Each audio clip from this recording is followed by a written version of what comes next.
इंडी गठबंधन में कांग्रेस का इतना बुरा हाल हो गया है कि एक तो हरियाणा में इनकी हवाबाजी चली नहीं, वहां सत्ता मिली नहीं। दूसरी तरफ जहां ये चुनाव जीत भी गए, वहां इंडी गठबंधन ने ही कांग्रेस को किनारे लगा दिया। आज जम्मू कश्मीर में नए मुख्यमंत्री का शपथ ग्रहण था। वहां उमर अब्दुल्ला ने नए सीएम की शपथ ली, लेकिन उमर अब्दुल्ला ने अपनी सरकार में कांग्रेस को शामिल नहीं किया। कांग्रेस कह रही है हम नहीं हुए, कांग्रेस में किसी को मंत्री ही नहीं बनाया गया। जबकि जम्मू कश्मीर में कांग्रेस के 6 विधायक भी जीते हैं, लेकिन उमर अब्दुल्ला को लग रहा है कि ये 6 विधायक भी कांग्रेस ने अपने दम पर क्या ही जीते होंगे। ये तो नेशनल कॉन्फ्रेंस से गठबंधन की वजह से कांग्रेस 6 विधायक जीत गए, क्योंकि जम्मू में यहां बीजेपी से कांग्रेस की डायरेक्ट फाइट थी। वहां तो बीजेपी ने कांग्रेस को बुरी तरह से उठा के पटक दिया। अब उमर अब्दुल्ला भी कांग्रेस को ज्यादा भाव दे नहीं रहे। यह बात अलग है कि गठबंधन की मजबूरी की वजह से शपथ ग्रहण में बड़े बड़े नेताओं को न्योता भेजा गया और इंडी गठबंधन दिखावे की राजनीति में तो आगे है, तो उमर अब्दुल्ला के शपथ ग्रहण में सब पहुंच गए उठ के। लेकिन साथ में चुनाव लड़े, लेकिन सरकार में साथ नहीं है कांग्रेस और नेशनल कॉन्फ्रेंस। जम्मू कश्मीर की नई सरकार के शपथ ग्रहण में आज राहुल गांधी भी पहुंचे थे। चेहरा देखिए कैसे उतरा हुआ है। प्रियंका वाड्रा भी पहुंची थी, अखिलेश यादव भी पहुंचे थे, आम आदमी पार्टी से संजय सिंह गए हुए थे, इंडी गठबंधन की दूसरी पार्टियों के नेता भी थे। कहने के लिए तो सब दिखा रहे थे कि इंडी गठबंधन एक है, लेकिन असलियत क्या है ये कोई छुपा पाएगा? ये तो साफ साफ दिख रहा है कि जिस कांग्रेस के साथ नेशनल कॉन्फ्रेंस ने चुनाव लड़ा, चुनाव जीता, उस कांग्रेस को अब कोई भाव ही नहीं दे रहा है। जो इंडी गठबंधन ये सोच रहा था कि वो आज सारे नेताओं को जुटाकर शक्ति प्रदर्शन करेगा, उसके नेता आज पूरा दिन यही सफाई देने में जुटे रहे कि उमर अब्दुल्ला के साथ चुनाव लड़ने वाली कांग्रेस सरकार में शामिल क्यों नहीं हुई, जबकि ये इंडी गठबंधन के लिए अपनी एकजुटता को दिखाने का बड़ा मौका था। अच्छा, आप देखिए राहुल गांधी का उतरा हुआ चेहरा, आप देखिए। हरियाणा हार गए, जम्मू कश्मीर में कुछ कर नहीं पाए, तो इनको ये अंदर अंदर तो समझ में आ रहा है कि जो इकोसिस्टम मेरा बबल बनाता है वो तो फूट गया। नहीं तो अगर इन्होंने परफॉर्म किया होता तो फिर टी-शर्ट, हाफ टी-शर्ट का भी बांह ऊपर मोड़ने लगते हैं, कई बार ऐसा लगता है। लेकिन आज देखिए चेहरा एकदम लटका हुआ था। अच्छा, आर्टिकल 370 हटाए जाने और केंद्र शासित राज्य बनने के बाद जम्मू कश्मीर को पहली चुनी हुई सरकार मिली। आज नेशनल कॉन्फ्रेंस के उपाध्यक्ष उमर अब्दुल्ला ने उपराज्यपाल मनोज सिन्हा की मौजूदगी में जम्मू कश्मीर के मुख्यमंत्री पद की शपथ ली। श्रीनगर के शेर कश्मीर इंटरनेशनल कन्वेंशन सेंटर में शपथ ग्रहण समारोह आयोजित हुआ, जिसमें मुख्यमंत्री उमर अब्दुल्ला के अलावा 5 और मंत्रियों को शपथ दिलाई गई। कैबिनेट के जरिए उमर अब्दुल्ला ने रीजनल बैलेंस बनाने की कोशिश की। कश्मीर घाटी से उमर सरकार में 2 मंत्री बनाए गए। उत्तरी कश्मीर में बारामूला की राफियाबाद सीट से विधायक बने जावेद डार को मंत्री बनाया गया, जबकि दक्षिणी कश्मीर की डीएचपुरा से एनसी विधायक सकीना इटू मंत्री बनी। वहीं जम्मू रीजन से भी 2 मंत्रियों को उमर कैबिनेट में जगह मिली है। जम्मू रीजन की छंब सीट से निर्दलीय विधायक सतीश शर्मा मंत्री बने। कश्मीर से उमर अब्दुल्ला सीएम बने हैं, तो जम्मू रीजन की नौशेरा सीट से विधायक सुरेंद्र चौधरी को डिप्टी सीएम बनाया गया।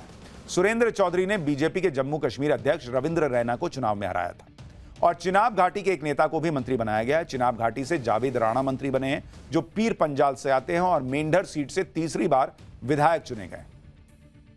कांग्रेस की उमर अब्दुल्ला सरकार में शामिल नहीं हुई, इसकी सबसे बड़ी वजह आर्टिकल 370 को माना जा रहा है। दरअसल नेशनल कॉन्फ्रेंस ने अपने चुनावी घोषणा पत्र में आर्टिकल 370 की बहाली का वादा किया था। साथ ही जम्मू कश्मीर को पूर्ण राज्य का दर्जा दिलाने की भी बात घोषणा पत्र में थी।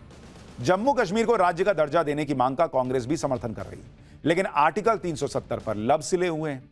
अगर कांग्रेस उमर सरकार में शामिल होती और आर्टिकल 370 पर विधानसभा में कोई प्रस्ताव आता, तो कांग्रेस के लिए स्टैंड लेना मुश्किल हो सकता था, क्योंकि कांग्रेस को नेशनल लेवल पर आर्टिकल 370 के मुद्दे पर नुकसान होने का डर है, क्योंकि बीजेपी इसे मुद्दा बना सकती है और आने वाले दिनों में महाराष्ट्र में, झारखंड में, उसके बाद दिल्ली में चुनाव है। अच्छा, सीटें आई हैं मात्र 6, कौन सा ही बड़ा मंत्रालय मिल जाता या क्या ही बड़ा काम कर लेते। तो उन्होंने कहा एक काम करो, इससे अच्छा बाहर ही बैठो। उमर अब्दुल्ला को उनकी जरूरत नहीं है, निर्दलीय उनसे समर्थन ले चुके हैं। उन्होंने कहा बाहर बैठोगे, एक काम करो और बाहर बैठो। इसलिए आज जब जम्मू कश्मीर में नई सरकार ने शपथ ली, तो गठबंधन में होने के बावजूद कांग्रेस बाहर रही और कांग्रेस के नेता दलील दे रहे हैं कि सरकार में शामिल होने से ज्यादा जरूरी जम्मू कश्मीर को पूर्ण राज्य का दर्जा दिलाना है, जिसके लिए वो उमर सरकार को बाहर से समर्थन देंगे। हालांकि सीएम उमर अब्दुल्ला कांग्रेस की इस दलील से इत्तेफाक रखते नहीं दिख रहे। उनका कहना है कि कांग्रेस को एक मंत्री पद मिलना है और वो इसके लिए नाम तय नहीं कर पा रही। सुनिए एक बार। ये चुनाव लड़ा गया स्टेट रेस्टोरेशन के लिए, जो हमारा अलायंस का इन टोटलिटी मेन एजेंडा रहा है, वो रहा है कि स्टेट हमारा वापस आना चाहिए। उसके लिए हम स्ट्रगल करेंगे, अभी प्रेस करेंगे government of India, prime minister को कि अब जब सारी चीजें हो चुकी है तो स्टेट रेस्टोर करो। तो इसलिए हमने थोड़ा सा रेस्ट्रेन किया कि अभी हम गवर्नमेंट में जाएं, उससे बेहतर है कि हमारा फिलहाल ये रहना चाहिए कि स्टेट रेस्टोर। तो कह रहे हैं कि स्टेटहुड जब तक रेस्टोर नहीं होगा तब तक शामिल नहीं होंगे। कौन? कांग्रेस सर। तो ठीक है ना, तो इससे लगा आपको डिसएग्रीमेंट है सर? कोई डिसएग्रीमेंट नहीं है ना। देखिए ना, माइक हटा दीजिए, माइक छोड़ दीजिए। सर अभी They have one portfolio. They can't decide who to give it to. We'll wait. Let them decide. When they're ready to give it, we're ready. Omar Abdullah के शपथ ग्रहण में पहुंचे कांग्रेस अध्यक्ष मल्लिकार्जुन खड़गे भी सरकार से बाहर रहने की कोई खास वजह नहीं बता पाए। मल्लिकार्जुन खड़गे को भी एक बार सुन ही लीजिए, फिर आपको कांग्रेस पर फारूक अब्दुल्ला का वो बयान सुनाऊंगा जिसने कांग्रेस के उमर सरकार के बाहर रहने की वजह को काफी हद तक साफ कर दिया। उनको मुबारकबाद देने के लिए यहाँ आया हूँ। हमारे को बड़ी खुशी हो गई। हमारी अलायंस पार्टनर के नेता ने आज चीफ मिनिस्टर बना। बहुत दिन के बाद डेमोक्रेसी यहाँ एस्टैब्लिश हुई है और इस डेमोक्रेसी को जिंदा रखने के लिए और संविधान के तहत सरकार चलाने के लिए ये एक मौका मिला है। हम जरूर इसको स्टेटहुड दिला के रहेंगे। अब सवाल यह है कि क्या कांग्रेस सरकार में शामिल हो जाती तो स्टेटहुड नहीं मिलेगा क्या?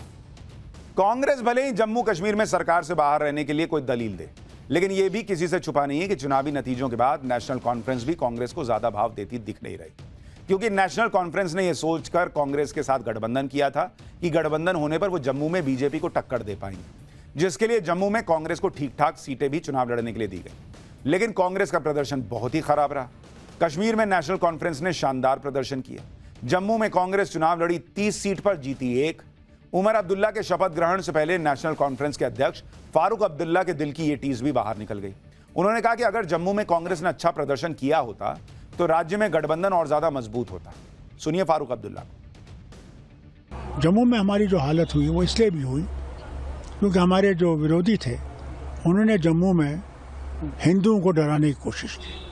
उनसे ये कहा ये आएंगे तो आतंकवाद शुरू हो जाएगा फिर से, जैसे कि आतंकवाद बंद हो गया। आज भी आतंकवाद है और जम्मू में ही आतंकवाद था।